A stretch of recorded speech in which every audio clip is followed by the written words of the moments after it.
What's the meaning of alum?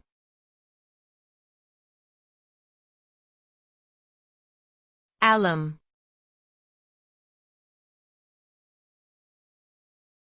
Alum.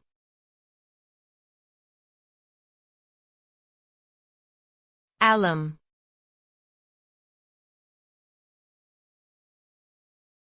Alum.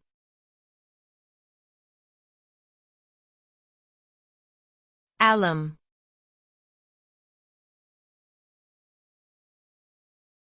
The term alum generally refers to a type of chemical compound known as an aluminum sulfate.